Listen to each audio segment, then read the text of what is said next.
Have you ever experienced the subtle, chilling shift in the atmosphere around you the moment you begin to genuinely evolve?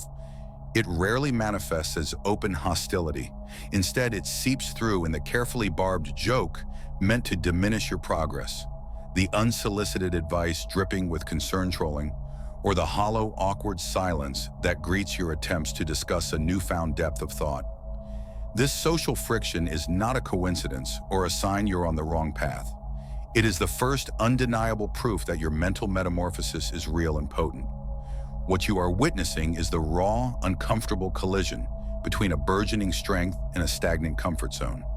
Your evolution holds up a mirror to those still slumbering, and no one enjoys being forced to confront their own complacency.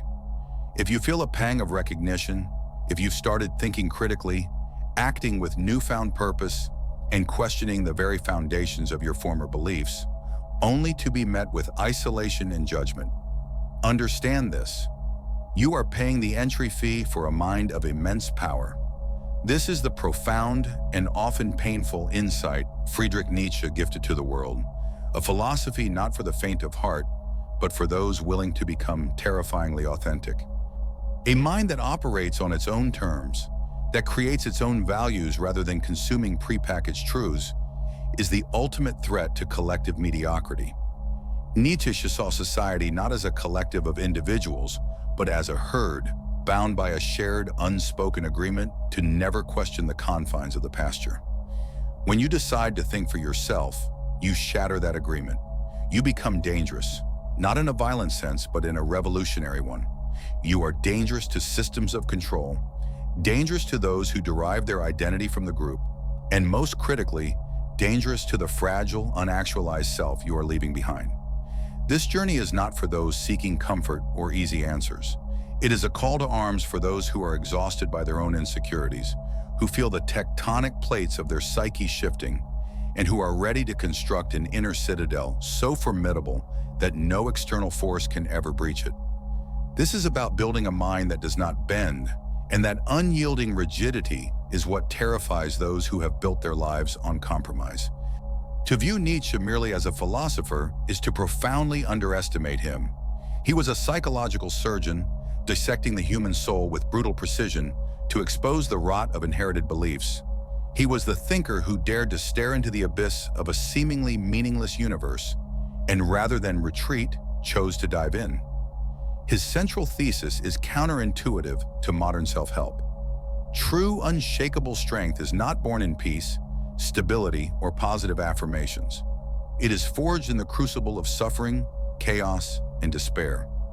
His famous aphorism, "You must have chaos within you to give birth to a dancing star," is not mere poetry. It is a psychological diagnosis and a prescription. Your greatest periods of growth did not occur when everything was perfect. They happened when you were shattered, lost, and had to reconstruct yourself piece by piece. Nietzsche reframes suffering from a flaw in existence to its essential catalyst. He does not romanticize pain, he weaponizes it. By changing your relationship with failure, loneliness, and adversity, by ceasing to ask, "Why is this happening to me?" and starting to ask, "What is this trying to forge within me?" you begin to shape an indomitable spirit. While the herd flees from chaos, you learn to dance within its storm. The most misunderstood and critical pillar of this transformation is Nietzsche's declaration that God is dead. This was not a celebratory atheistic slogan, but a somber warning of profound consequence. The God he declared dead was not just a deity, but the entire scaffolding of external authority that humanity had leaned on for millennia. Religion, immutable moral codes, and the comforting illusion of a preordained cosmic plan. This death is the end of all excuses. There is no higher power to blame, no divine plan to justify your suffering, no salvation waiting for you after death. Nietzsche violently rips away this cosmic safety net and leaves you standing alone on the edge of the abyss with the terrifying, exhilarating weight of total responsibility on your shoulders. This is radical freedom. Most people experience this realization as a nihilistic crisis and collapse into despair. But for the individual building a powerful mind, this is the moment of ultimate liberation. When you understand that no one is coming to save you, a primordial force awakens, a fire that compels you to rise, to create your own meaning, to act not out of obedience, but out of a deep personal sovereignty. From the ashes of dead gods, Nietzsche points toward a new ideal. The Übermensch, Overman or Superman. This is not a superhero with capes and powers, but a psychological archetype of the ultimate individual. The Übermensch has overcome the herd mentality, the need for approval, the poison of guilt, the cowardice of obedience. This being does not ask, what does society expect of me? But rather, what is worthy of my own energy and life force? The Übermensch is a creator, not a consumer. He does not adapt to the world's values. He imposes his own values upon the world. This shift from servant to sovereign is the core of building an unbreakable mind.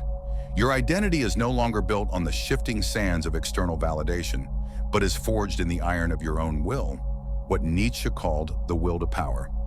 The intrinsic drive to grow, overcome, and shape your reality. This path requires brutal sacrifice. You must willingly put to death the parts of yourself that still crave belonging at the cost of authenticity. You must embrace the pain of isolation and bear the weight of building your own identity from the ground up, without guides, guarantees, or applause. This journey invariably leads to profound solitude. This is not loneliness, which is a feeling of lack, but a chosen state of clarity. As your mind strengthens, you drift further from the masses. Nietzsche warned that the individual must constantly struggle not to be overwhelmed by the tribe. This distancing hurts, but it is necessary. Growth requires space, and you cannot find that space while entangled in the expectations of others. This solitude makes you a target for what Nietzsche identified as slave morality, the corrosive power of collective mediocrity. This is not tyranny from a dictator, but a subtle, insidious pressure from the crowd. It is a system invented by the weak to protect themselves from the strong. It inverts values. Strength becomes arrogance, ambition becomes selfishness, and independence becomes coldness.